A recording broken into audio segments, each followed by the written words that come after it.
जिसने राधा नाम पर विश्वास कर लिया है। देखो, अगर कोई ऐसा चमत्कार दिखाने वाला आपको मिले ना, छोटी मोटी वस्तुएं प्रकट कर दे और फिर पता चले बहुत बड़ा जादूगर है, और वो तुम्हें बता दे कि तुम ऐसा करो कि नींबू और मिर्च काट के ऐसे से, आप जरूर करोगे, आपको उस पर विश्वास हो जाए। अगर वो कह दे कि आप जो है काले घोड़े की नाल की अंगूठी पहन लीजिए और आप जरूर ऐसा करेंगे। अब वो कह दे इतना तेल दान कीजिए, वो ग्रह नक्षत्र अनुकूल हो जाएंगे, आप जरूर ऐसा करेंगे, क्योंकि आपको इस असत धारणा पर विश्वास है। सच्ची मानिए, यदि आपको ऐसा विश्वास हो जाए कि परम जादू मिल गया राधा नाम। देखो, जब किसी को जादू सिद्ध होता है ना, तो जानते हो कैसा होता है? जो उस मंत्र का अधिष्ठात्र होता है वो उसके अधीन हो जाता है। किसी भी जादुई चिराग में, किसी भी मंत्र तंत्र में, जितने भी हैं उसमें जानते हो क्या होता है?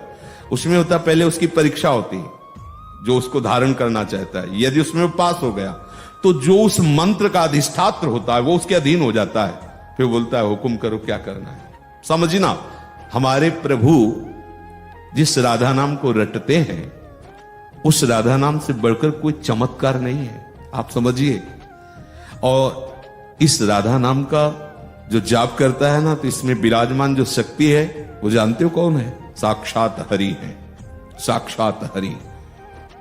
मुकुट मणि उसको बना लेते हैं जो राधा नाम जपता है। वैसे तो सब भक्तों के लिए कह रहे हैं, मैं हूं भक्तन को दास और भगत मेरे मुकुट मणि। देखो, जादू काम कर रहा है। सबसे बड़ा शक्तिमान, सब कुछ करने में समर्थ, सबका स्वामी कैसा दिन हो गया इस जादू से।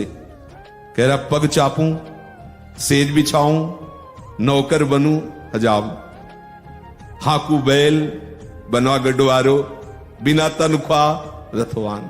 यही तो मेरे मन में ठनी, भगत मेरे मुकुट। तुम्हें पता, कह रहे आशीर्वाद दे दो, कह रहे कोई उपाय बताओ संकट निवृत्ति का। अरे इतनी बड़ी जादुई वस्तु तुम्हें मिल रही है, राधा। अब राधा नाम को घिसिए जिह्वा से, राधा राधा राधा, इससे वो चमत्कार प्रकट होगा, सच्ची मानिए, जो किसी भी सामर्थ्यशाली में सामर्थ्य नहीं। अब मान लो आपको किसी ने मंत्र दे दिया, आपको किसी ने ऐसी कोई वस्तु दे दी, पर उसकी प्रक्रिया नहीं की, तो थोड़ी तुम्हें सिद्ध हो जाएगा। प्रक्रिया है कि जिह्वा से राधा नाम को घसिए, राधा राधा राधा राधा, फिर ऐसी सामर्थ्य प्रकट होगी। क्या सामर्थ्य प्रकट होगी? वो कहेगी बताओ तुम्हें क्या चाहिए। तो अब फिर क्या होगा? अब जो तुम चाहोगे वही होगा। भावे मोहि जोई, सोई सोई करे प्यारे। इतनी बड़ी सामर्थ्य इस राधा नाम में कि सर्वशक्तिमान हरि अधीन हो गए। जैसे भौरा कमल के अधीन हो जाता है, जहां जहां कमल होता है पराग के लोभ से लुभाया हुआ भौरा मड़राता है। ऐसे प्रभु ने स्वयं कहा है कि राधा नाम मेरा समर्थ मूल्य है। कोई मूल्य कैसा? खरीद गए हरि, अब खरीद गए तो जो इच्छा करी हो मनमाही, हरि प्रसाद कछु। इतना बड़ा शक्तिमान तुम्हारे अधीन हो गया। देखो ना, भक्तों के चरित्रों को पढ़ के देखो ना। आप छोटी मोटी बातों के चमत्कार के लिए भटक रहे, आपको इतनी बड़ी चमत्कार की सीमा, ये राधा नाम मिला, आपको ज्ञान ही नहीं हो रहा, तो क्या करें?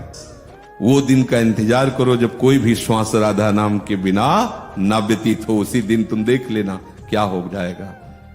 हम तो देख ही रहे हैं, तभी बोल रहे हैं, पक्का समझ लेना, ये हृदय की बात करें। राधा नाम के रटन करने वाले उपासक के हृदय में स्वतः ही राधा नाम स्फुरित होने लगता है। अब जैसे 2-4 दिन से राग ध्वनि के अनुसार नए नए बच्चे हैं, चलो इसी भाव से तुम क्या गुनगुनाओगे?